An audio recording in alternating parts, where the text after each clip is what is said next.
सुंदरवन के जंगल में कालू कौआ एक बहुत ही गुस्से वाला पुलिस ऑफिसर था। उसे बच्चे बिल्कुल पसंद नहीं थे। अपनी सुहाग रात को ही कालू कौआ टूनी चिड़िया को बताता है, टूनी चिड़िया, मैं तुमसे कुछ छिपाना नहीं चाहता। मैं तुमको साफ साफ बता देता हूँ, मुझे बच्चे बिल्कुल पसंद नहीं। भूल से भी तुम माँ बनने की कोशिश मत करना। आप ये क्या कह रहे हैं जी? माँ बनना तो हर चिड़िया चाहती है। भगवान का दिया हुआ ये अनमोल तोहफा है। आप कैसे मुझे माँ बनने से रोक सकते हैं? मुझे तो बच्चे अच्छे लगते हैं। मैंने एक बार कह दिया ना, अब बात खत्म। कालू कौआ गुस्से में सो जाता है, लेकिन टूनी चिड़िया को नींद नहीं आ रही थी। वो बार बार यही सोच रही थी, ये कैसा कौआ है जिसे बच्चे से प्यार ही नहीं है। बच्चे तो भगवान के रूप होते हैं। अब मैं बिना बच्चों के कैसे जिंदगी काटूंगी? यही सोचते सोचते सवेरा हो जाता है।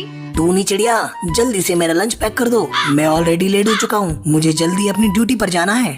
बस अभी लाई जी, 2 मिनट मुझे दे दीजिए। थोड़ी देर बाद टूनी चिड़िया कालू कौवे को लंच ला कर देती है। चलो, अब मैं अपनी ड्यूटी पर जा रहा हूँ। दरवाजा अच्छे से बंद कर लो, और हाँ, आस पड़ोस के पक्षियों से ज्यादा बातें मत करना। मुझे ये बिल्कुल पसंद नहीं। टूनी चिड़िया चुपचाप दरवाजा बंद करती है और घोंसले में चली जाती है। हे भगवान, इस तरह से तो मैं घुट घुट कर मर जाऊंगी। ये कौआ तो मुझे किसी से बातें करने भी नहीं दे रहा है। अभी तो शादी के 1-2 दिन ही गुजरे हैं। कैसे मैं इतना लंबा जीवन इसके साथ काटूंगी? इसी घुटन में एक दिन टूनी चिड़िया की तबीयत बहुत ज्यादा खराब हो जाती है और उसके चलते उसकी मौत हो जाती है। कालू कौवे पर तो मानो दुखों का पहाड़ टूट पड़ा था। टूनी चिड़िया की मौत के बाद कालू कौवे के चेहरे पर से चमक उड़ गई थी। कुछ अरसे बाद कालू कौवे की माँ सुंदरी कौवी कालू कौवे से कहती है, बेटा, ये तूने अपना कैसा हाल बना लिया है। मेरी मान, तू किसी दूसरी चिड़िया से शादी कर ले। नहीं माँ, अब मेरा शादी करने का कोई इरादा नहीं। लेकिन बेटा, मैं कब तक जीऊंगी? मेरे मरने के बाद कौन तेरा ध्यान रखेगा? तू मेरे कहने से शादी कर ले। बेटा, मैंने तेरे लिए एक बहुत अच्छी चिड़िया देखी है। उसका नाम टुनटुनी है। वो तेरा बहुत ध्यान रखेगी। उसके 2 छोटे छोटे बच्चे हैं। अगर तू उनको देख लेगा तो तेरा मन वैसे ही खुश हो जाएगा। माँ, मेरा शादी करने का तो कोई इरादा नहीं है, लेकिन तेरे कहने पर मैं शादी करने के लिए तैयार हूँ। टुनटुनी चिड़िया और कालू कौवे की शादी हो जाती है। टुनटुनी चिड़िया अपने दोनों बच्चों को लेकर घर आती है।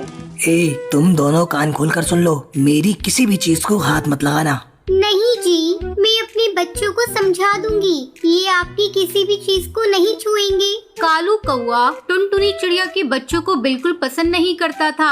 एक दिन टुनटुनी चिड़िया का बेटा गोलू चिड़ा कालू कौवे के पास आता है। पापा पापा, मुझे कुछ पैसे चाहिए। मुझे अपनी नोटबुक लेनी है। चल भाग यहाँ से, मेरे पास तुझे देने के लिए कोई पैसे नहीं है। गोलू चिड़ा रोता रोता अपनी माँ टुनटुनी चिड़िया के पास जाता है। माँ, पापा ने मुझे पैसे नहीं दिए। तो रुक बेटा, मैं उनसे ला कर देती हूँ। सुनो जी, कुछ पैसे चाहिए नोटबुक के लिए, जरा दे दीजिए ना। मेरे पास फालतू में इतने पैसे खर्च करने को नहीं है। क्या करेगा ये पढ़ लिख कर? तुम इसे कोई काम पर लगा दो। ये आप क्या कह रहे हैं जी? अभी मेरा बच्चा बहुत छोटा है। आपको पैसे नहीं देने हैं तो मत दीजिए, लेकिन मैं इससे कोई काम नहीं करवाऊंगी।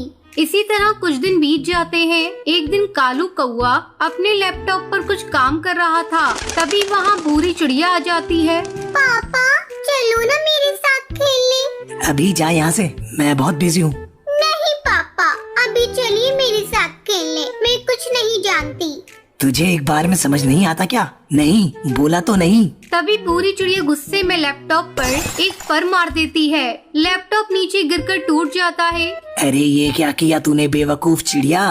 कालू कौआ भूरी चिड़िया को जोर जोर से पीटने लगता है। कम वक्त ने मेरा जीना हराम करके रखा है। तभी टुनटुनी चिड़िया वहाँ पर आती है और कालू कौवे का ये रूप देखकर हैरान हो जाती है और अपने दोनों बच्चों को लेकर कालू कौवे के घर से दूर चली जाती है। कई दिन ऐसे ही गुजर जाते हैं। अब कालू कौवे को फिर से अकेलापन महसूस हो रहा था और उसको अपनी गलती का एहसास हो जाता है। कालू कौवा सोचता है, मैंने बहुत बड़ी गलती कर दी। बच्चों को ऐसे नहीं मारना चाहिए था। मैं कल सुबह ही टुनटुनी चिड़िया और बच्चों को घर वापस लेकर आऊंगा और उन पर कभी गुस्सा भी नहीं करूंगा। अगली सुबह ही कालू कौवा टुनटुनी के घर जाता है और टुनटुनी चिड़िया और बच्चों से माफी मांगता है। उसके बाद टुनटुनी और उसके बच्चे कालू कौवे के साथ खुशी खुशी रहने लगते हैं।